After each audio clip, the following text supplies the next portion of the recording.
Hello students, my self अभिषेक अग्रवाल और स्वागत करता हूं आपका आप ही के चैनल मैग्नेट ब्रेन्स पे। क्लास 12th की ऑर्गेनिक केमिस्ट्री का सेकंड चैप्टर हम लोग शुरू करने वाले हैं इस वीडियो के साथ। मतलब हमने आगाज कर दिया है ऑर्गेनिक केमिस्ट्री के दूसरे चैप्टर का, जिसका नाम है अल्कोहल, फिनॉल एंड ईथर। ये बहुत इंपॉर्टेंट चैप्टर है क्योंकि ये वो चैप्टर है जो आपको बोर्ड लेवल पर 4 से 5 नंबर पक्के करके जाएगा। एक बात, दूसरी बात, ये वो चैप्टर है जो आपको जेई मेंस और नीट के एग्जामिनेशन में भी बहुत ज्यादा मदद करेगा। जेई मेंस के अगर पैटर्न पर जाएं तो उसमें ये चैप्टर जो है उस नाम से दिया गया है कि ऑर्गेनिक कंपाउंड कंटेनिंग ऑक्सीजन। तो अगर आपको अल्कोहल, फिनॉल और ईथर नहीं मिले तो आप ढूंढना ऑर्गेनिक कंपाउंड कंटेनिंग ऑक्सीजन, तो अल्कोहल, फिनॉल और ईथर वहां पर आपको मिल जाएगा। और ये बहुत एसेंशियल कंपोनेंट होते हैं। अल्कोहल तो तुमको पता ही है कितना एसेंशियल कंपोनेंट है। मतलब तुम जान ही हो कि अल्कोहल नहीं होता तो क्या होता, दुनिया में गम ही कम होते। मतलब मैं तुमको सैनिटाइजर के रूप में बोल रहा हूं क्योंकि जो तुम हैंड सैनिटाइजर्स यूज कर रहे हो ना आज की डेट में, कोविड पेंडेमिक के बाद, उसमें हैंड सैनिटाइजर में सबसे ज्यादा अल्कोहल कंटेंट होता है, जो एक एंटीसेप्टिक की तरह भी ट्रीट किया जाता है और एक डिसइंफेक्टेंट की तरह भी ट्रीट किया जाता है। क्लियर हो गया? तो इसके लिए तुम और कहीं दिशा में मत जाना अल्कोहल को लेकर। लेकिन यस, अल्कोहल जो होता है उसके बहुत ज्यादा वाइडली यूज, बहुत सारी एप्लीकेशंस होती है, बहुत जगह वो यूज किया जाता है, ना सिर्फ हमारे लिए बल्कि कई इंडस्ट्रीज और फैक्ट्रीज में भी एज अ रॉ मटेरियल इस अल्कोहल का इस्तेमाल होता है। यह अल्कोहल के साथ हमें मिलता है एक एरोमेटिक अल्कोहल भी, जिसको हम कहते हैं फिनॉल। मतलब इस अल्कोहल में ओपन चेन होंगी OH ग्रुप के साथ। अल्कोहल की पहचान में आपको बताऊंगा कि OH ग्रुप होगी, मतलब R के साथ आपको एक OH ग्रुप मिलेगा। तो ये इसकी बेसिकली पहचान होगी। R के साथ क्या मिलेगा आपको? एक OH ग्रुप मिलेगा। सो इस अल्कोहल में R के साथ बॉन्डिंग किसकी मिलेगी आपको? OH ग्रुप की मिलेगी। लेकिन ये जो R होगा ये एलिफेटिक चेन होगा कार्बन का। This is called your aliphatic carbon chain. तो ये आपका एलिफेटिक चेन होगा। और ये OH ग्रुप जो होगा, जिसको आप हाइड्रोक्सी ग्रुप बोल सकते हो, हाइड्रोक्सी ग्रुप, ये अल्कोहल की पहचान होगा। यानी कि हाइड्रोक्सी ग्रुप जब भी आपके कार्बन चेन के साथ लगे, प्रिसाइसली एल्काइल पार्ट के साथ, तो फिर ये अल्कोहल बनेगा। और अगर वो कार्बन चेन एलिफेटिक रही, ओपन चेन का स्ट्रक्चर रही, या अगर साइक्लिक चेन भी रही, तो वो आपका एटलीस्ट एरोमेटिसिटी नहीं शो करे, तो आप उसको अल्कोहल बोल दोगे। लेकिन अगर यही OH बेंजीन रिंग का पार्ट रहा या किसी ऐसी चेन का पार्ट रहा जो एरोमेटिसिटी शो कर रही है, यानी कि अगर ये एरोमेटिक का पार्ट रहा जैसे कि बेंजीन रिंग, तो अगर ये एरोमेटिक का पार्ट रहा जैसे कि बेंजीन रिंग, तो फिर जाकर ये आपका फिनॉल पार्ट हो जाएगा। This is called your phenol part. Aromatic alcohol भी आप इसको बोल सकते हो, फिनॉल पार्ट। तो ये ROH एलिफेटिक होगा। अगर फिनॉल पार्ट रहा तो फिर यहां पर आपका बेंजीन रिंग रहेगी, और बेंजीन रिंग के हिसाब से यह एरोमेटिक अल्कोहल भी बोला जाएगा। फिर हम लोग बात करते हैं ईथर की बात। ईथर में क्या होगा? OH की जगह दोनों तरफ आपके पास कार्बन की चेन होगी। मतलब यहां पर अगर O है आपके पास, तो दोनों तरफ कार्बन की चेन होगी। तो यहां पर भी आपके पास कार्बन की चेन होगी और यहां पर भी आपके पास कार्बन की चेन होगी। तो अगर दोनों तरफ ऑक्सीजन की आपको कार्बन की चेन मिल रही है तो आप इसको ईथर ग्रुप बोल दोगे। मतलब इसको generally chain terminating functional group बोल सकते हो। Chain breaking functional group, sorry, chain terminating नहीं, चेन ब्रेकिंग फंक्शनल ग्रुप। क्यों? क्योंकि ये चेन ब्रेक कर रहा है। मान लो थोड़ी देर के लिए ऑक्सीजन नहीं होता, तो लगातार आपके पास कौन होते? R बॉन्ड R होता।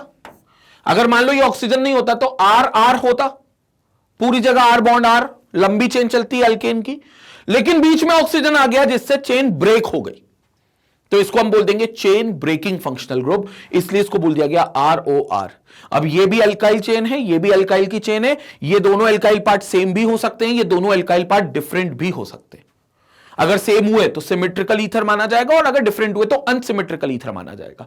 वो सारी बातें हम ईथर में वैसे भी करेंगे, लेकिन शुरुआती दौर में हमें अल्कोहल को देखना है, अल्कोहल को, क्योंकि हम शुरुआत जो करेंगे वो अल्कोहल से करेंगे। और पूरे अल्कोहल को कंप्लीट करने के बाद हम फिनॉल देखेंगे इसमें, और फिर फिनॉल को कंप्लीट करने के बाद एट लास्ट हम लोग देखेंगे इसमें ईथर का पार्ट, कि ईथर कैसे फॉर्म होगा।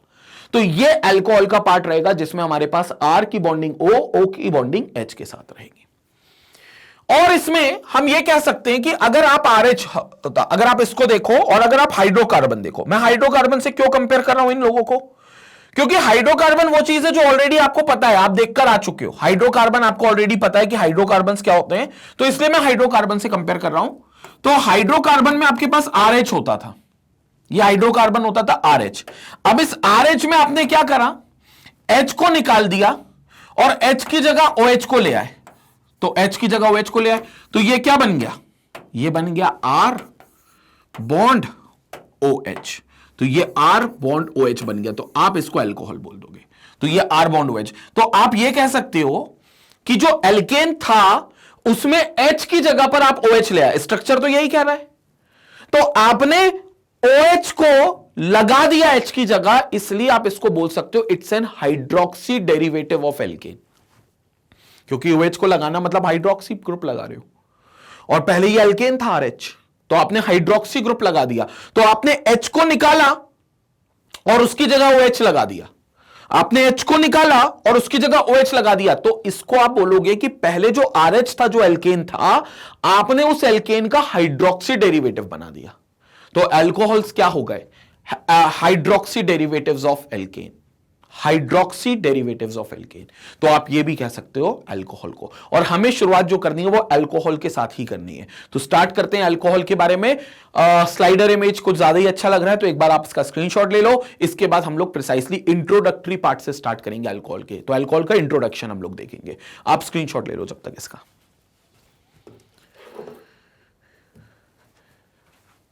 Now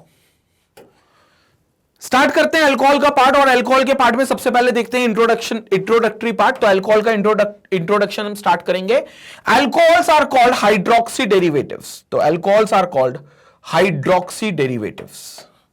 so alcohols are hydroxy derivatives of alkane. ये तो मैं ऑलरेडी आपको बता चुका हूं that they are alkoxy derivatives, hydroxy derivatives of alkane. So alcohols are hydroxy derivatives of alkanes. Alcohols are classified as mono, di and tri and polyhydric alcohols. Alcohols को आप classification पर अगर आओगे तो आप इसको मोनोहाइड्रिक, डाइहाइड्रिक, ट्राइहाइड्रिक या फिर पॉलीहाइड्रिक में क्लासिफाई कर सकते हो। अब तुम बोलोगे सर ये क्या है, मोनोहाइड्रिक, डाइहाइड्रिक, ट्राइहाइड्रिक। हाइड्रिक मतलब OH ग्रुप की वो लोग बात कर रहे हैं, और मोनोहाइड्रिक मतलब एक OH ग्रुप है, मतलब आपके पास एक जगह पर कहीं कार्बन है और आपने एक कार्बन पर ही उसको मोनोहाइड्रिक बना दिया, तो this is CH3 and CH2 with then 1 OH, तो ये आपका मोनोहाइड्रिक हो गया, ये आपका मोनोहाइड्रिक हो गया। So this is what you called as monohydric. अभी सिर्फ क्लासिफिकेशन बता रहे हैं, तो ये क्लास हो गई मोनोहाइड्रिक अल्कोहल की, दिस इज मोनोहाइड्रिक अल्कोहल। फिर अगर मान लो आपके पास 2 OH हो जाते, मतलब दोनों कार्बन पर 2 OH हो जाते, तो एक होता आपका ये CH2, एक होता ये CH2, इस पर भी एक OH हो जाता और इस पर भी एक OH हो जाता, तो अब 2 OH आ गए, तो it is called dihydric alcohol. तो this is called dihydric alcohol.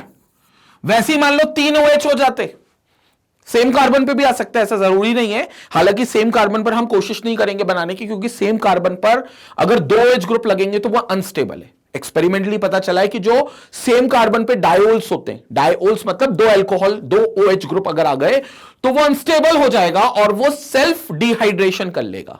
क्या कर लेगा? सेल्फ डिहाइड्रेशन, और सेल्फ डिहाइड्रेशन करके वो अपने अंदर से वाटर मॉलिक्यूल निकाल देगा।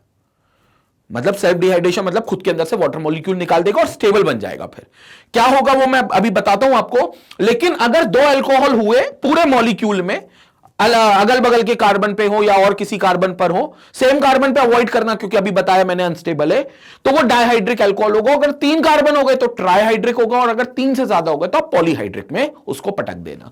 सो that is called polyhydric alcohol.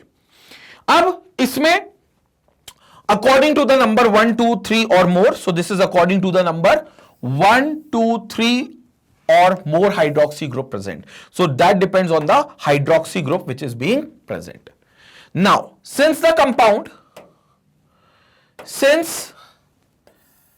compound containing 2 or more hydroxy group on the same carbon atom are unstable, जैसे मैंने कहा ना सेम कार्बन एटम पर अनस्टेबल होंगे अगर 2 या 2 से ज्यादा हाइड्रोक्सी ग्रुप एक ही कार्बन पे दे दिए, मतलब तुमने एक कार्बन पर ही 2 OH लगा दिए, तो वो अनस्टेबल होंगे 2 OL, और वो सेल्फ डिहाइड्रेशन कर जाएंगे and lose a molecule of water at room temperature. The 2 or more alcoholic groups must be present on different carbon atoms. Therefore, जो 2 OH ग्रुप होंगे वो डिफरेंट कार्बन एटम पे होने चाहिए, क्योंकि एक ही कार्बन एटम पे हुआ तो वो अनस्टेबल हो जाएंगे और सेल्फ डिहाइड्रेशन करके वाटर मॉलिक्यूल निकालेंगे। वाटर मॉलिक्यूल कैसे निकालेंगे वो मैं आपको एक्सप्लेन कर देता हूं। यहां पर सपोज करो ये CH3 है, ये इसके साथ एक ऊपर OH लग गया और एक नीचे OH लग गया और यहां पर भी CH3 लग गया, तो ये आपका हो गया propane 2,2 diol. So this is called propane 2,2 diol. तो ये आपका प्रोपेन 2,2 डायोल हो गया। अब ये अनस्टेबल है, क्यों? क्योंकि एक ही कार्बन पर 2 OH है। तो आप क्या कर सकते हो, आपको कुछ नहीं करना, ये खुद ही कर लेंगे जो करना है, इनको वाटर मॉलिक्यूल निकाल देना है। तो ये वाटर मॉलिक्यूल निकल जाएगा। तो ये वाटर मॉलिक्यूल अगर निकल गया तो -H2 हो जाएगा, और जैसे ही ये -H2 होगा तो एक बॉन्ड इस कार्बन पे फ्री और एक बॉन्ड इस ऑक्सीजन पे फ्री, क्योंकि इस ऑक्सीजन के साथ का हाइड्रोजन गया तो एक बॉन्ड इस ऑक्सीजन पे फ्री, और इस कार्बन का एक बॉन्ड OH से जो लगा था वो पूरा गया है, तो एक बॉन्ड कार्बन पे फ्री। तो कार्बन और ऑक्सीजन का जो एक एक बॉन्ड फ्री है ये आपस में जुड़ के डबल बॉन्ड बना लेगा, और डबल बॉन्ड बना लेगा तो यहां पर हो जाएगा CH3C, यहां पर तो ऑलरेडी CH3 था, डबल बॉन्ड ऑक्सीजन, मतलब ये प्रोपेनोन में कन्वर्ट हो गया। प्रोपेनोन, यानी कि मुद्दा ये है कि प्रोपेनोन मुद्दा नहीं है, मुद्दा ये है कि कीटोन में कन्वर्ट हो गया। तो आपके जो डायोल्स होते हैं ये कीटोन्स में कन्वर्ट हो जाएंगे। तो whenever you have these diols, they will going to convert themselves into ketone. तो डायोल से ये आपका कन्वर्ट हो जाएगा किसमें? कीटोन में। So this is what you are having as this. So diols will going to convert themselves into ketones. Ketones में ही convert हो जाएंगे। सेल्फ डिहाइड्रेशन जिसको आप बोल सकते हो, खुद से वाटर मॉलिक्यूल को लूज कर देंगे लोग। और ये आपके डिफरेंट अल्कोहल के फॉर्म होंगे, mono, di and tri, depending on the कितने अल्कोहल ग्रुप लगे। एक लगाए तो मोनोहाइड्रिक, 2 लगे तो डाइहाइड्रिक, 3 लगे तो ट्राइहाइड्रिक, और ज्यादा लगे तो पॉलीहाइड्रिक। तो ये मीथेनॉल हो गया, एक कार्बन का एक OH, सिंपल है, ये तो आपने IUPAC नेमिंग 11th क्लास में भी इसकी पढ़ी है। So this is methanol. 2 carbon का एक OH, this is called ethanol. 3 carbon के साथ एक OH, this is called propanol. और OH क्योंकि कॉर्नर वाले कार्बन पे ही लगा है हमेशा टर्मिनल पे, तो आपको लिखने की जरूरत नहीं है मीथेन 1-ऑल, वो अंडरस्टूड होगा कि ओल पार्ट फर्स्ट कार्बन पे ही है। अगर फर्स्ट पे नहीं होता तो फिर आपको लोकेंड का नंबर मेंशन करना होता। मान लो इस पे सेकंड पे OH होता तो आपको बोलना पड़ता प्रोपेन 2-ऑल।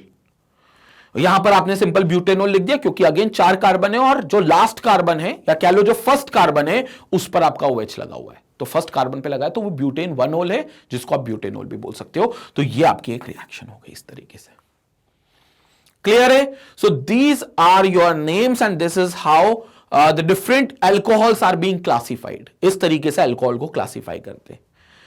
लेकिन फिर अब इसके बाद जो मोनोहाइड्रिक होते हैं वो फर्दर क्लासिफाइड किए जाते हैं on the basis of the degrees. 1 degree, 2 degree, 3 degree, इस तरीके से क्लासिफाई होते हैं primary, secondary and tertiary alcohol. अब वो कैसे होती है क्लासिफिकेशन उसकी बात भी करते हैं। पहले आप इसका पूरे का स्क्रीनशॉट ले लो, ठीक है? इसके स्क्रीनशॉट के बाद मैं आपको वो डिग्री जो अलग अलग होती है ना, प्राइमरी, सेकेंडरी और टर्शरी, वो एक्सप्लेन करता हूं। वो मोनोहाइड्रिक का पार्ट होगी। मतलब मोनोहाइड्रिक मतलब जिसके पास एक OH ग्रुप होगा, उसके और फर्दर क्लासिफिकेशन होंगे, वो डिस्कस करते। पहले आप इसका स्क्रीनशॉट ले लो।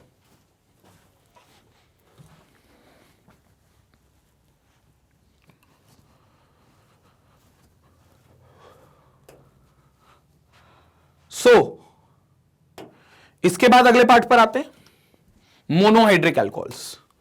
तो मोनोहाइड्रिक अल्कोहल्स में अब आप देखोगे monohydric alcohols are further divided into primary, secondary and tertiary depending upon the nature of the carbon atom to which the functional group OH is attached.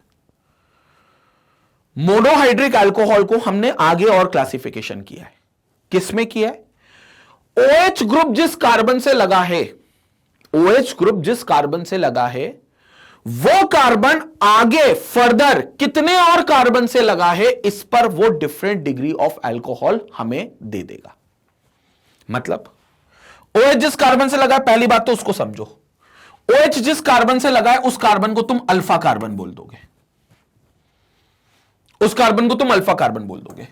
तो पहली बात तो OH जिस कार्बन से लगा है तुम उसको अल्फा कार्बन बोल दोगे। तो मान लो ये OH है और ये कार्बन है और ये अल्फा कार्बन हो गया। अब ये अल्फा कार्बन हो गया क्योंकि ये मेन हमारा फंक्शनल ग्रुप है। OH is a functional group, hydroxy group, ये फंक्शनल ग्रुप है। और एक OH लगा है मतलब मोनोहाइड्रिक है। अभी और OH नहीं होंगे किसी इस पूरे स्ट्रक्चर में, तो ये मोनोहाइड्रिक है। और ये OH सिर्फ एक इस कार्बन से लगा है, तो ये प्राइमरी कार्बन है आपके लिए, समझ लो, या इसको कह लो आप अल्फा कार्बन है। ये मेन कार्बन है आपका क्योंकि इससे सीधा फंक्शनल ग्रुप लगा है, तो इसको मैं अल्फा कार्बन बोल देता हूं। अब मुद्दा यह है कि ये अल्फा कार्बन कितने और कार्बन से लगा है, उसके हिसाब से हमें डिफरेंट डिग्री ऑफ अल्कोहल मिलेगा।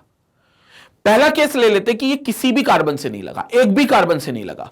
तो एक भी कार्बन से नहीं लगा तो मतलब कौन होगा? यहां पर हाइड्रोजन होगा, यहां पर भी हाइड्रोजन होगा, यहां पर भी हाइड्रोजन होगा। अगर इसको कंडेंस करके लिखूं तो इट विल बी CH3OH, और ये CH3OH सिंपल आपका मीथेनॉल होगा। कोई डिग्री नहीं मानी जाएगी इसकी, ना 1 डिग्री, ना 2 डिग्री, ना 3 डिग्री, कोई डिग्री मत देना। ये सिंपल आपका मीथेनॉल होगा। सो this is simple your methanol, this is simple methanol.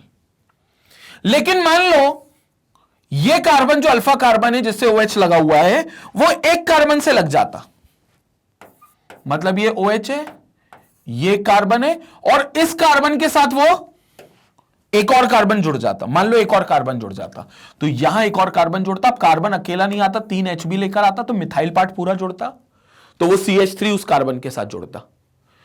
तो ये कार्बन हमारे एक कार्बन से जुड़ा है। ये अल्फा कार्बन है पिंक वाला, क्योंकि ये मेन फंक्शनल ग्रुप से जुड़ा है, और ये एक कार्बन से और जुड़ा है। बाकी 2 जगह तो आपको हाइड्रोजन मिलेंगे, तो ये हो गया आपका primary alcohol.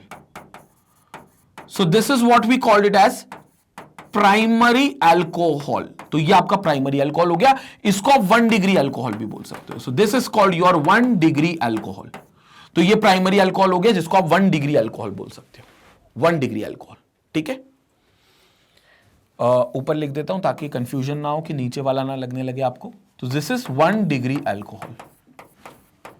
So this is what we are having as 1 degree alcohol. लेकिन मान लो अगर ये 2 कार्बन से जुड़ता अल्फा कार्बन, 2H की जगह एक और कार्बन आ जाता, तो फिर स्ट्रक्चर कैसा होता? कुछ ऐसा होता। यहां नीचे बना रहा हूं, ठीक है, जगह नहीं है इसलिए मैं नीचे बना रहा हूं। तो OH आपका ये रहा, OH आपका ये रहा, ये एक कार्बन है, यहां पर ऑलरेडी एक CH3 तुम पहले ही जोड़ चुके थे। अब तुम एक और CH3 ले आए, यहां पर तुम एक और CH3 ले आए, यहां पर तो H था ही पहले से, तो ये H है ही, तो तुम यहां पर अब 2 CH3 ले आए हो, यहां पर 2 तुम CH3 ले आए हो, तो ये एक CH3 और एक ये CH3, तो तुम 2 CH3 ले आए हो, तो ये कार्बन अब 2 CH3 से जुड़ा है, 2 कार्बन से जुड़ा है, मतलब तो इसको आप बोल दोगे secondary alcohol. So this is what you called as secondary alcohol.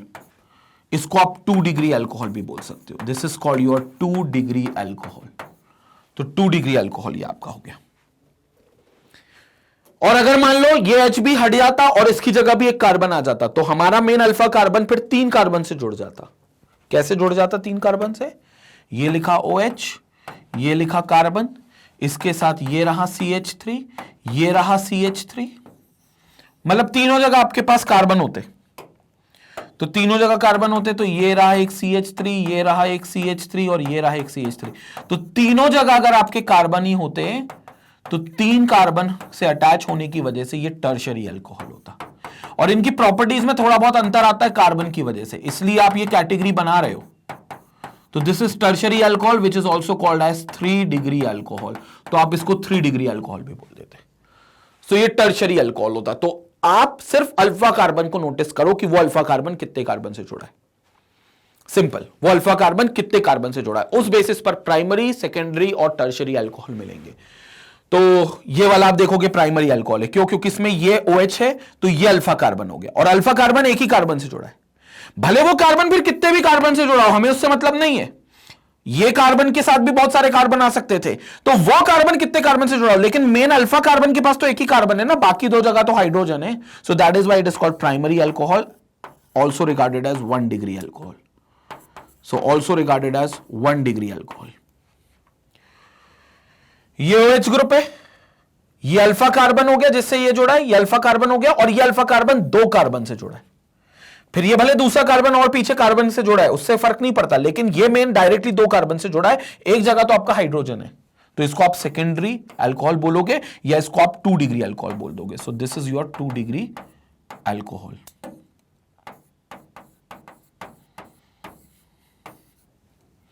फिर यहां पर देखो, ये OH ग्रुप है, ये जिस कार्बन से जुड़ा है वो अल्फा। अब अल्फा को देखो कितने कार्बन से जुड़ा है, 1 ये, 2 ये और 3 ये। भले ये तीसरा कार्बन आगे और कार्बन से जुड़ा है, उससे फर्क नहीं पड़ता, ये डायरेक्टली 3 कार्बन से जुड़ा है। तो ये 3 कार्बन से जुड़ा अगर अल्फा, तो it is called tertiary alcohol. This is also called 3 degree alcohol. तो आप इसको टर्शरी अल्कोहल बोल दोगे 3 डिग्री। अब क्या 3 डिग्री से ज्यादा पॉसिबल है? 4 डिग्री बना सकता है क्या कभी अल्कोहल? क्वाटरनरी अल्कोहल कभी नहीं बन सकता, कभी नहीं। क्यों? 4 डिग्री बनाएगा कैसे? 4 डिग्री बनाने के लिए अल्फा कार्बन को 4 कार्बन से जोड़ना पड़ेगा। तो मान लो यहां पर बता देता हूं, 4 डिग्री के पॉसिबिलिटी है ही नहीं। OH जिस कार्बन से जुड़ा है वो ये रहा। अब ये कार्बन को 4 कार्बन से जोड़ना है, तो भैया अगर 4 कार्बन से जुड़ेगा तो 5 बॉन्ड हो जाएंगे ना इसके। ये CH3 है, ये CH3 है, ये CH3 है, ये CH3। तो अब तुमको दिख नहीं रहा कार्बन के 5 बॉन्ड हो गए। एक तो हाइड्रोक्सी खुद है ही और 4 तुमने कार्बन और लगा दिए, तो 5 बॉन्ड तो कभी संभव है ही नहीं ना। तो इसलिए कभी भी एक क्वाटरनरी अल्कोहल नहीं बनाएगा, 4 डिग्री अल्कोहल नहीं बनाएगा। मतलब जो मैक्सिमम डिग्री अल्कोहल में होगी वो होगी प्राइमरी, सेकेंडरी और टर्शरी। 1 डिग्री, 2 डिग्री और 3 डिग्री, या फिर एक भी डिग्री नहीं होगा। सिंपल मिथाइल अल्कोहल बोल देना इसको, मीथेनॉल। तो मिथाइल अल्कोहल होगी आपकी चौथी कैटेगरी, लेकिन वो कोई डिग्री नहीं होगी क्योंकि उसके पास कार्बन, जो अल्फा कार्बन है, वो किसी भी कार्बन से नहीं जुड़ा, वो सब जगह से हाइड्रोजन से जुड़ा है।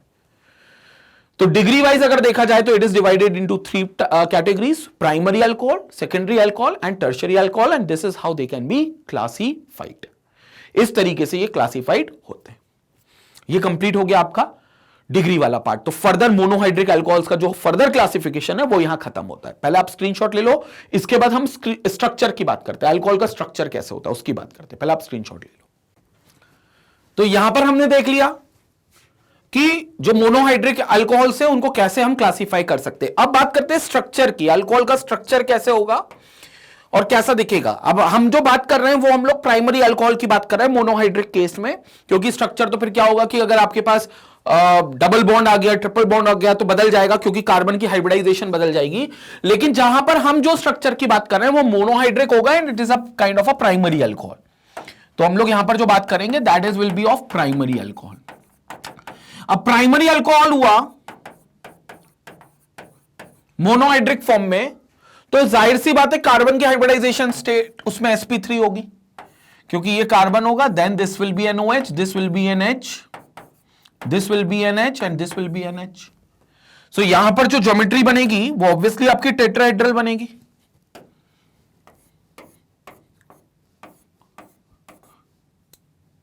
So that will be tetrahedral कुछ इस तरीके से। तो ये आपकी टेट्राहेड्रल ज्योमेट्री बनेगी कार्बन और OH की। तो ये टेट्राहेड्रल, क्योंकि कार्बन की जो हाइब्रिडाइजेशन है यहां से वो निकल कर आएगी कितनी? sp3। कार्बन की हाइब्रिडाइजेशन कितनी निकल कर आएगी? sp3। तो यहां जो कार्बन होगा वो आपका sp3 हाइब्रिडाइज्ड कार्बन होगा, और हमें पता है sp3 हाइब्रिडाइज्ड कार्बन की जो ज्योमेट्री होती है वो टेट्राहेड्रल होती है। So the geometry here will be your tetrahedral. So geometry will be tetrahedral।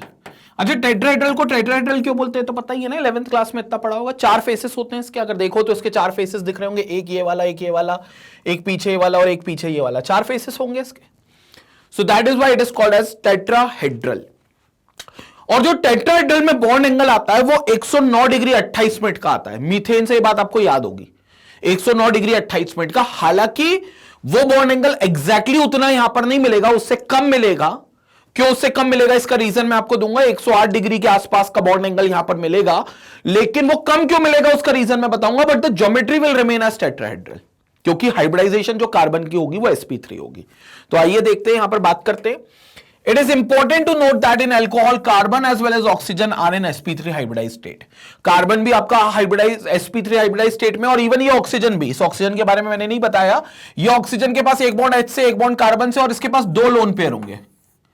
अगर आप इस ऑक्सीजन को गौर करोगे तो इसके पास 2 लोन पेयर होंगे। तो इस ऑक्सीजन की हाइब्रिडाइजेशन स्टेट भी sp3 होगी, क्योंकि 2 लोन पेयर मतलब कहने को तो 2 बॉन्ड ही हुए वो, क्योंकि अगर आपको ज्योमेट्री देखनी है तो लोन पेयर को बॉन्ड मानना पड़ेगा।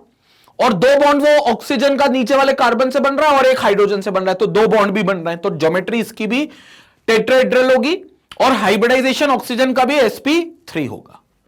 हाउएवर यहां पर क्या बोल रहे हैं इसके आगे, however the 4 sp3 hybrid orbital of oxygen are not similar. जो 4 sp3 हाइब्रिड ऑर्बिटल है, ये चारों sp3 हाइब्रिड ऑर्बिटल सिमिलर नहीं है। क्यों? क्योंकि अगर तुम ऑक्सीजन को देखो तो ऑक्सीजन का एक sp3 हाइब्रिड ऑर्बिटल तो यहां पर हाइड्रोजन के साथ बॉन्ड बना रहा है, एक sp3 हाइब्रिड ऑर्बिटल आपका कार्बन के साथ बॉन्ड बना रहा है, तो यहां कार्बन के साथ वो बॉन्ड बना रहा है, ये कार्बन हो गया।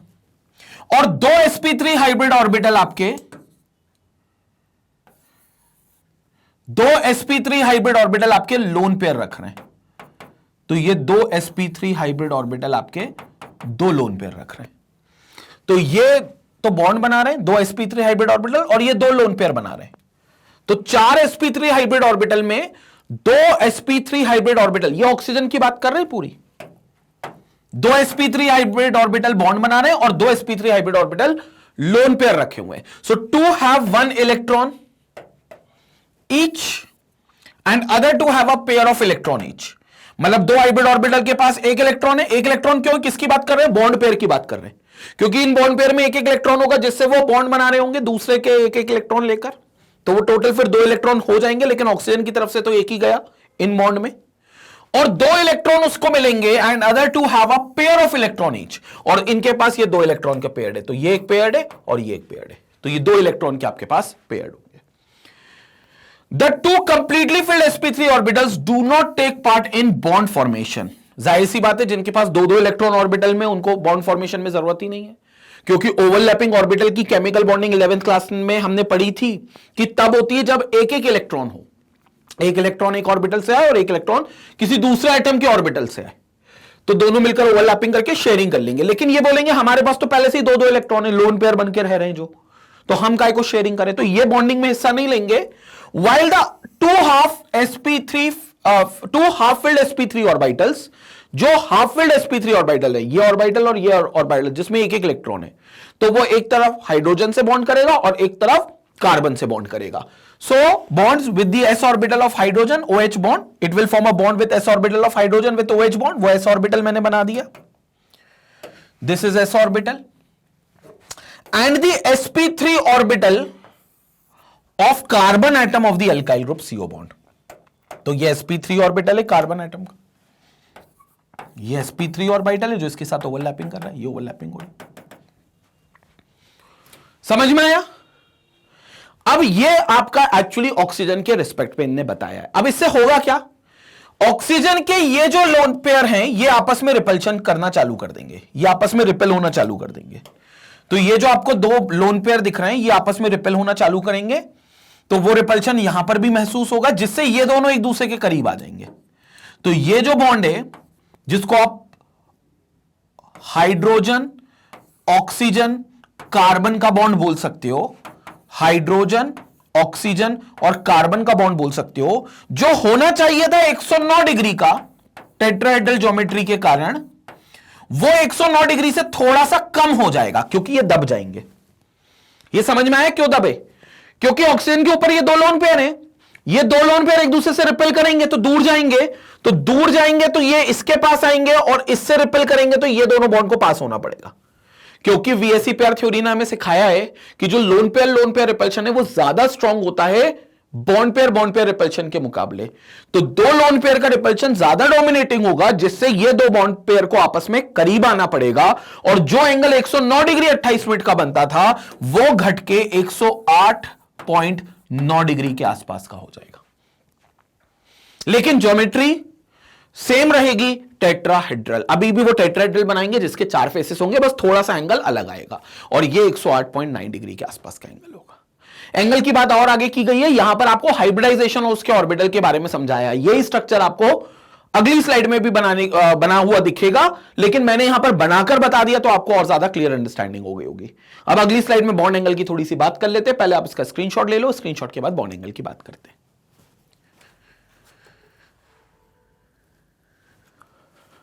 नाउ इसके आगे बात करते हैं।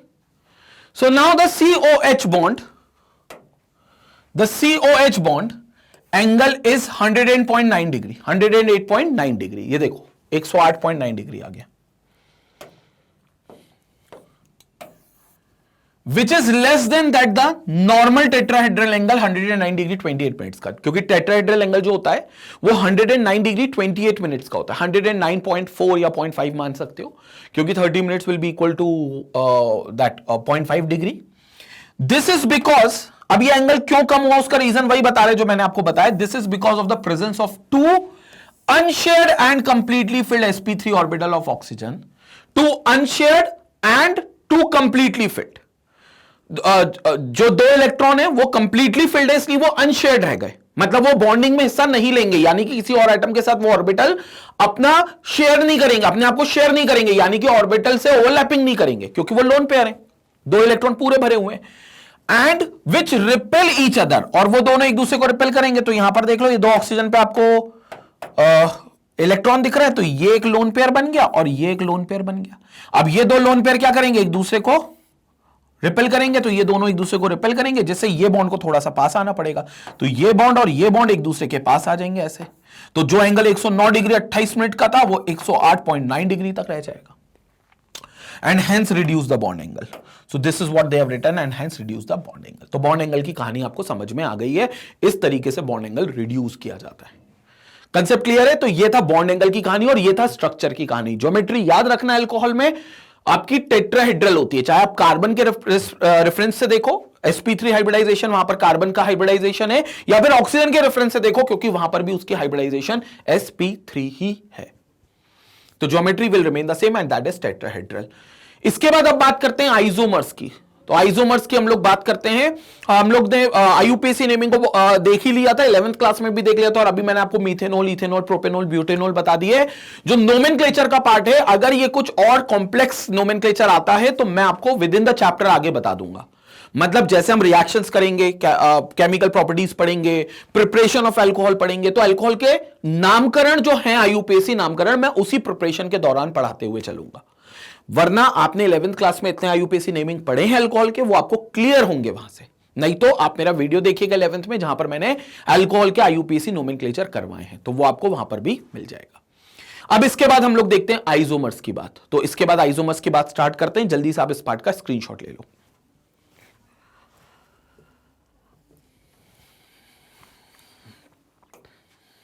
नाउ अब देखते हैं आइसोमर्स की बात। अल्कोहल्स जो होते हैं वो तीन तरीके के आइसोमर्स दिखाते हैं, तीनों स्ट्रक्चरल होते हैं, मतलब स्ट्रक्चरल आइसोमर ही दिखाता है अल्कोहल, और उस स्ट्रक्चरल में हमें पता है 6 टाइप के होते हैं, लेकिन उन 6 में से सिर्फ 3 टाइप के आइसोमर्स अल्कोहल के द्वारा दिखते हैं। पहला दिखता है चेन आइसोमर, दूसरा दिखता है पोजीशन आइसोमेरिज्म अल्कोहल के द्वारा, और तीसरा दिखाया जाता है फंक्शनल आइसोमेरिज्म अल्कोहल के द्वारा।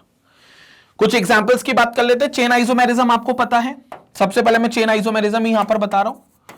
अगर पेरेंट चेन बदल जाए और वो पेरेंट चेन अगर ब्रांच बन जाए तो आप उसको चेन आइसोमेरिज्म का नाम दे दोगे। पेरेंट चेन ब्रांच बन जाए तो आप उसको चेन आइसोमेरिज्म का नाम दोगे। जैसे एक कंपाउंड ले लेते हैं, CH3 CH2 CH2 CH2 and OH, सबसे बेसिक कंपाउंड ले लिया चेन आइसोमेरिज्म के लिए। 4 कार्बन का है, तो ये 4 कार्बन का आपके पास अल्कोहल है। 4 कार्बन है तो ये पेरेंट चेन हो गई आपकी, ये मेन चेन हो गई, और ये OH उसका फंक्शनल ग्रुप हो गया। तो इसका नाम क्या होगा? Simple butanol. तो its name will be butane, क्योंकि 4 कार्बन होगा, और 1 पर ओल है तो 1 लिखने की जरूरत नहीं है, बिकॉज अगर कहीं नहीं लिखेंगे तो समझ में आएगा बाय डिफॉल्ट वो 1 पर है, तो it will be butanol. Molecular formula जो अल्कोहल के जनरल फॉर्मूला, वैसे मैंने अल्कोहल के जनरल फॉर्मूले की बात नहीं करी, वो अभी कर लेते हैं इंट्रोडक्शन पार्ट में। अल्कोहल का जो जनरल फॉर्मूला होता है वो बिल्कुल एल्केन के फॉर्मूले जैसा ही होता है, बस उसमें एक ऑक्सीजन एक्स्ट्रा आ जाता है। अब एल्केन का जनरल फॉर्मूला क्या था? एल्केन का जनरल फॉर्मूला होता है CnH2n+2। एल्केन का जनरल फॉर्मूला क्या होता है? CnH2n+2। तो आप इसमें एक ऑक्सीजन और एक्स्ट्रा दे देना, तो इट विल बी, क्योंकि ये ROH है तो एल्काइल के साथ OH लगा हुआ है, तो एक हो गया CnH2n+2, ये R और H मिल गए, और एक O, तो ऑक्सीजन 1, ये फॉर्मूला हो गया। इसको ही आप लिख सकते हो CnH2n+1 बॉन्ड विथ OH, क्योंकि CnH2n+1 किसका फॉर्मूला होता है? This is a formula of alkyl, तो ये एल्काइल पार्ट का फॉर्मूला हो गया, मतलब ये R का फॉर्मूला हो गया, ये जो R लगा हुआ है इस R का फॉर्मूला हो गया, और इसके साथ क्या लगा है? OH, तो ये OH। तो आप ये भी दे सकते हो, या फिर इस H को इसी फॉर्मूले में शामिल करके 2n+2 कर सकते हो, तो मैंने वो ऊपर 2n+2 ही किया है, CnH2n+2 इंटू, ये फॉर्मूला है। तो ये अगर सिंगल बॉन्ड बना रहा है अल्कोहल पूरी तरीके से, कहीं पे भी वहां डबल बॉन्ड नहीं है, ईन नहीं है या आइन नहीं है, तो आपके एल्केन का जो फॉर्मूला है उसके साथ एक O और लगा देना, तो ये आपका अल्कोहल का फॉर्मूला बन जाएगा। एल्केन का फॉर्मूला है CnH2n+2, इसके साथ एक ऑक्सीजन लगा देना O1, तो ये अल्कोहल बन जाएगा। या फिर CnH2n+1 एंड OH, ये आ जाएगा। तो अब इसमें 4 कार्बन है, ब्यूटेन है, ब्यूटेनॉल है, क्योंकि ब्यूट लगा हुआ है तो 4 कार्बन है। 4 कार्बन के हिसाब से इसका फॉर्मूला क्या बनेगा? C4H2n+2, तो H मतलब दुगने का दुगने से 2 ज्यादा, दुगना मतलब 4 का दुगना 8, 8 से 2 ज्यादा, 8 से 2 ज्यादा बोले तो 10, तो H10O1, ये इसका फॉर्मूला हो गया C4H10O1। तो C4H10O1 ये फॉर्मूला हो गया। तो 4 कार्बन है, 10 हाइड्रोजन, 3 4 5 6 7 8 9 और एक ऊपर लगा है 10, और ऑक्सीजन 1 है O1। तो ये एक स्ट्रक्चर बन गया ब्यूटेनॉल। अब इसका चेन आइसोमर कैसे बनेगा? कुछ नहीं, एक कार्बन को उठाओ और एक कार्बन को उठाकर ब्रांच बना दो, तो यहां लगा देता हूं मैं, ब्रांच बन जाएगा वो। देख लो ये बी प्रोडक्ट है, यहां पर देख लो आप बी प्रोडक्ट है। तो यहां हो गया CH3, यहां हो गया CH2, यहां हो गया CH2, इसके साथ ऑलरेडी OH लगा हुआ है, और यहां पर हमारा ये ब्रांच बन गया CH3। अब आप देख लो ये आपका चेन आइसोमर हो गया। कैसे हो गया? इसका नाम पहले देख लो, नाम अलग होना चाहिए। तो ये पूरी कार्बन की चेन आपकी, ये कार्बन की चेन, इसको नंबर 1 2 और 3, तो 1 पर ओल लगा है, ठीक है, लेकिन 2 पर मिथाइल लगा है, जिसके बारे में पहले बोलना पड़ेगा। So it will be 2 methyl, second पे मिथाइल है, propane, this is propane 1 ol, so this is propane 1 ol, so this is what we call as 2-methyl propane 1 ol, 2-methyl propane 1 ol। तो 2 पर मिथाइल ग्रुप है and 3 carbon की chain prop है और propane पर 1 ओल है, तो this is called 2-methyl propane 1 ol। अब 2-methyl propane 1 ol हो गया। मॉलिक्यूलर फॉर्मूला देख लो, 4 कार्बन, 1 2 3 4, 4 कार्बन है, हाइड्रोजन गिन ले, 3 6 7 8, ये H ही आएगा, ठीक है ना, क्योंकि इसके ऑलरेडी आपने 2 बॉन्ड बना लिए हैं। सॉरी, ये H2 ही होगा, माय मिस्टेक, ये H होगा क्योंकि आपके पास इसका एक ऊपर ब्रांच बना है। तो 3 6 1 7 1 8 9 और 1 10, तो H10 हो गया और ऑक्सीजन 1 हो गया, तो C4H10O1। तो अब ये दोनों एक दूसरे के चेन आइसोमर्स हो गए, 100% ये दोनों एक दूसरे के CI बोले तो चेन आइसोमर्स हो गए। This is what we call as chain isomers. तो A और B जो कंपाउंड हो गए, ये एक दूसरे के चेन आइसोमर्स नाम से जाने जाएंगे, मतलब एक दूसरे के चेन आइसोमर्स हो गए। क्लियर हो गया? तो ये आपका चेन आइसोमर हो गया। अब मैं आपको पोजीशन आइसोमर बता देता हूं। पोजीशन आइसोमर में तो आपको पता ही है, पोजीशन चेंज हो जाएगी फंक्शनल ग्रुप की। फंक्शनल ग्रुप बोले तो हाइड्रोक्सी ग्रुप, OH ग्रुप, उसकी पोजीशन चेंज होगी। कैसे होगी एक्सप्लेन करते हैं, पहले जल्दी से आप इसका एक बार स्क्रीनशॉट ले लो।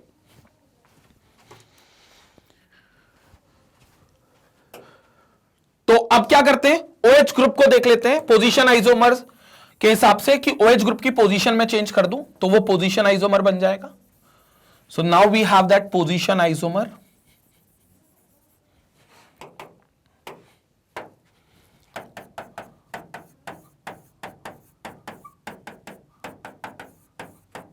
तो ये पोजीशन आइसोमेरिज्म भी अल्कोहल दिखाता है। कैसे एक्सप्लेन करते हैं, पहला एग्जांपल ले लेते हैं। ये एक मॉलिक्यूल है CH3 CH2 CH2 CH2OH, same चीज ले ली मैंने। फॉर नाम ब्यूटेनॉल, फॉर्मूला C4H10O1, पुराना मॉलिक्यूल ही है C4H10O1। अब एक काम करते हैं, इसका नाम ब्यूटेनॉल इसलिए था क्योंकि फर्स्ट पोजीशन पर अल्कोहल था।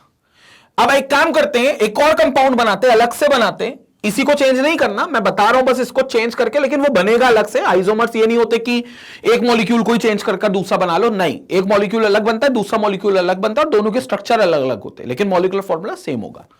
तो क्या करेंगे, दूसरा कोई अपन मेथड से अल्कोहल बनाएंगे जिसमें ये OH सेकेंड कार्बन पर आ जाएगा। तो बी मॉलिक्यूल देखेंगे अब आप, CH3 CH2 CH CH3 and this CH will contain OH। तो अब देखेंगे इसका नामकरण, ये आपकी एक पेरेंट चेन मेन हो गई, ये फर्स्ट, ये सेकेंड, ये थर्ड और ये फोर्थ। सेकेंड पर आपका एक OH लगा हुआ है, सेकेंड पर OH लगा हुआ है, so this will be called as butane 2-ol। This is called as butane 2-ol। तो एक हो गया ब्यूटेनॉल और एक हो गया ब्यूटेन 2-ol। अंतर क्या है, पहले भी 4 कार्बन थे, अभी भी 4 कार्बन है, मतलब पेरेंट चेन अभी भी सेम है। पहले भी 4 कार्बन थे, अभी भी 4 कार्बन है, पेरेंट चेन अभी भी सेम है। लेकिन अंतर इस बात का है कि अल्कोहल की पोजीशन पहले फर्स्ट कार्बन पे थी, अब अल्कोहल की पोजीशन सेकंड कार्बन पे, मतलब फंक्शनल ग्रुप जो अल्कोहल है उसने अपनी पोजीशन बदल ली, तो ये पोजीशन आइसोमर हो गया। अगर इसका मॉलिक्यूलर फॉर्मूला देखोगे तो C4H10O1 ही आएगा। मतलब दो कंपाउंड जिनका मॉलिक्यूलर फॉर्मूला सेम आ रहा है C4H10O1, लेकिन दोनों के स्ट्रक्चर अलग है, और स्ट्रक्चर इसलिए अलग है क्योंकि दोनों में हाइड्रोक्सी ग्रुप की पोजीशन अलग अलग आ रही है। एक में फर्स्ट पोजीशन पर आ रहा है और एक में सेकंड पोजीशन पे आ रहा है, तो इस वजह से हम इसको बोल देंगे ये दोनों एक दूसरे के पोजीशन आइसोमर है। फंक्शनल ग्रुप ने पोजीशन बदल ली। तो हाइड्रोक्सी की आप जितनी बार पोजीशन बदलो, पेरेंट चेन मत बदलना, पेरेंट चेन बदल दी तो फिर ये चेन आइसोमर हो जाएगा डोमिनेटिंगली। तो पेरेंट चेन मत बदलना, 4 कार्बन की तो 4 ही रहने देना, लेकिन अगर 4 कार्बन के रहते हुए आपने पोजीशन चेंज कर दी तो फिर पोजीशन आइसोमर होगा। This is what we called as position isomer. आप स्क्रीनशॉट ले लो, इसके बाद मैं आखिरी आइसोमर जो कि फंक्शनल आइसोमर होता है उसको एक्सप्लेन करता हूं। तो पहले आप इसका स्क्रीनशॉट ले लो।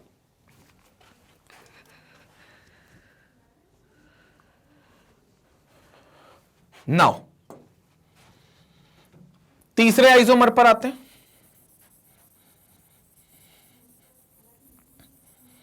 जो कि है फंक्शनल आइसोमेरिज्म। अब भाई साहब ये फंक्शनल ग्रुप ही चेंज कर देगा अल्कोहल, कुछ चेंज नहीं करेगा, सिर्फ फंक्शनल ग्रुप को ही उठाकर चेंज कर देगा, तो डोमिनेटिंगली फंक्शनल आइसोमर हो जाएगा। अब आप बोलोगे सर अल्कोहल ऐसा किसी भी फंक्शनल ग्रुप में चेंज होगा? तो नहीं, हम फंक्शनल आइसोमर में देख चुके हैं कि एक पर्टिकुलर फंक्शनल ग्रुप एक पर्टिकुलर फंक्शनल ग्रुप में ही बदलता है। हर कोई सा फंक्शनल ग्रुप किसी भी फंक्शनल ग्रुप में नहीं बदलेगा। एक अल्कोहल है अगर, तो उसका सिर्फ एक फिक्स फंक्शनल ग्रुप है जिसमें वो जाकर फंक्शनल आइसोमर दिखाता है, और वो है ईथर। मतलब अल्कोहल जो है वो ईथर के साथ ही एफआई बनाएगा। एफआई बोले तो फंक्शनल आइसोमर बनाएगा। तो जो अल्कोहल है वो ईथर के साथ ही फंक्शनल आइसोमर बनाएगा। देख लेते हैं, एक कंपाउंड ले लेते हैं सेम कार्बन एटम का। तो वही ब्यूटेनॉल ले लेता हूं मैं फिर से, सारी रिएक्शन मैंने ब्यूटेनॉल से ही बता दी।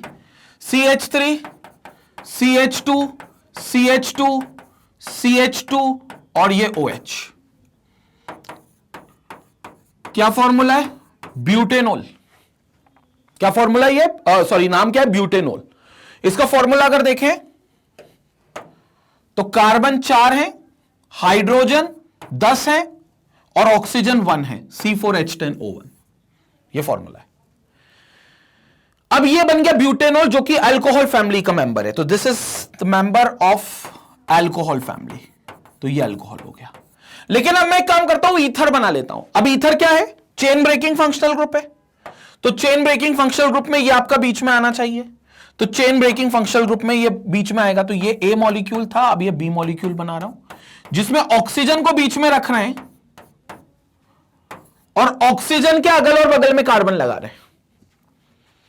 चाहे तो तुम एक कार्बन एक तरफ, 2 कार्बन, 3 कार्बन एक तरफ लगा दो, क्योंकि है तो टोटल 4 कार्बन, 1 2 3 और 4 है तो टोटल 4 कार्बन। तो तुम 1 3 लगा दो या 2 2 लगा दो, लेकिन कोई एक ही लगाना, क्योंकि वो इसके साथ ही सिर्फ फंक्शनल आइसोमर होगा। तो एक काम करते हैं, दोनों बना लेते हैं। ठीक है, पहले मैं एक 3 वाला बना लेता हूं। तो एक ऑक्सीजन है, यहां CH2, यहां CH2 और यहां CH3 और यहां CH3। अब यह आपका एक ईथर बन गया। इसका नाम methoxy propane. So it's name will B methoxy propane. तो इसका नाम हो गया मिथॉक्सी प्रोपेन, क्योंकि ये मिथॉक्सी हो गया, एक कार्बन, तो ये एल्कोक्सी पार्ट में जाता है, और बड़ी चेन है 3 कार्बन की, वो एल्केन में जाती है, तो ये प्रोपेन। इसका नाम ऐसे ही करते हैं, एल्कोक्सी एल्केन इसका नाम होता है। तो इसको बोलते हैं मिथॉक्सी प्रोपेन। तो ये मिथॉक्सी प्रोपेन हो गया आपका। कार्बन की संख्या गिन लो, 4 है। हाइड्रोजन गिन लो, 3 4 5 6 7 8 9 10। हाइड्रोजन 10 है और ऑक्सीजन 1 है। मतलब इन दोनों में अंतर क्या है? ये दोनों में, ये अल्कोहल फैमिली का मेंबर है, ये ईथर फैमिली का मेंबर है। So this is ether family we are having. तो एक हो गया अल्कोहल और एक हो गया ईथर। दोनों फंक्शनल ग्रुप ही बदल दिए, तो इसलिए ये दोनों एक दूसरे के एफआई हो गए।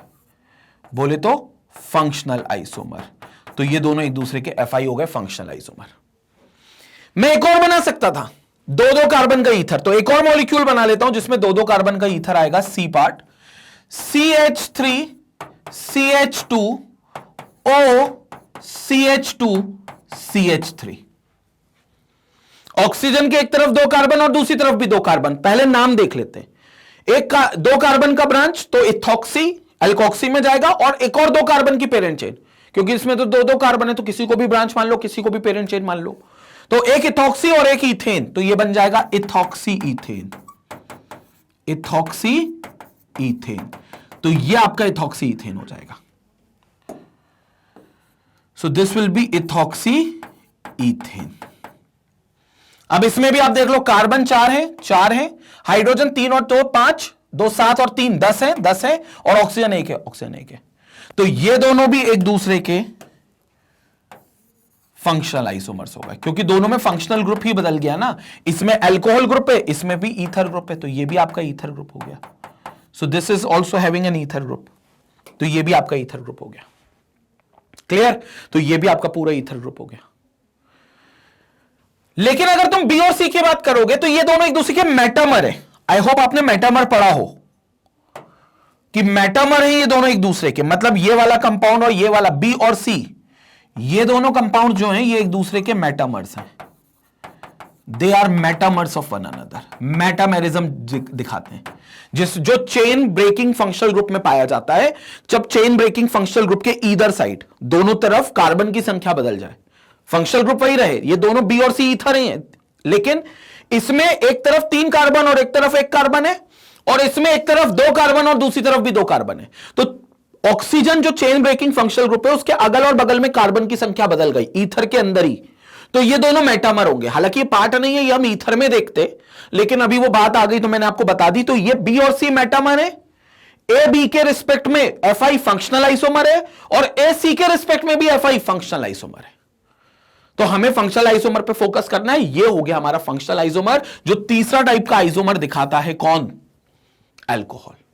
और यहां हमारा एंड होता है पूरा इंट्रोडक्टरी पार्ट, जिसमें हमने अल्कोहल के बारे में जान लिया, इनका इंट्रोडक्शन देख लिया, अल्कोहल के नोमेनक्लेचर को हमने कुछ देख लिया और कुछ अज्यूम कर लिया कि इजी गोइंग है। लेकिन आप ये कि जब हम रिएक्शंस पढ़ेंगे या केमिकल प्रॉपर्टीज पढ़ेंगे तो वहां पर डिटेल में पढ़ लेंगे। फिर हमने स्ट्रक्चर को बहुत डिटेल में देखा, हाइब्रिडाइजेशन स्टेट को समझा और ज्योमेट्री देखी, और फिर हमने इसके आइसोमर पार्ट को देखा, जो 3 आइसोमर ये दिखाता है, चेन, पोजीशन और फंक्शनल। अब आप इसका स्क्रीनशॉट ले लीजिए, इसके बाद मैं वीडियो कंक्लूड करता हूं। स्क्रीनशॉट लीजिए।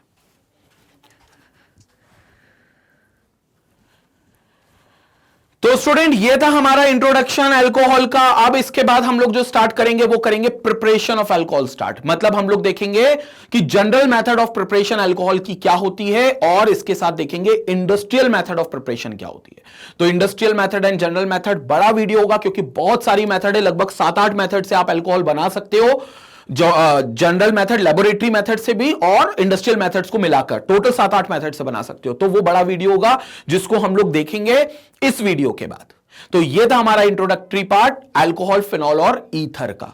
और जैसा कि आपको पता है, मैग्नेट बेस पे बच्चों क्लास 4 से लेकर क्लास 12 तक के हर सब्जेक्ट, चाहे वो फिजिक्स हो, चाहे वो मैथ्स हो, केमिस्ट्री तो आपका चल ही रहा है, biology, English, Hindi, accounts, economics, सारे सब्जेक्ट्स के आपको वीडियो लेक्चर्स मिलते हैं। प्रॉपर प्लेलिस्ट बनाई गई है magnetbrains.com पर, जो एब्सोल्युटली फ्री ऑफ कॉस्ट आप एक्सेस कर सकते हैं, और वहीं पर इनसे जुड़े हुए नोट्स को भी आप डाउनलोड कर सकते हैं। Keep learning with Magnet Brains, stay connected, stay educated, take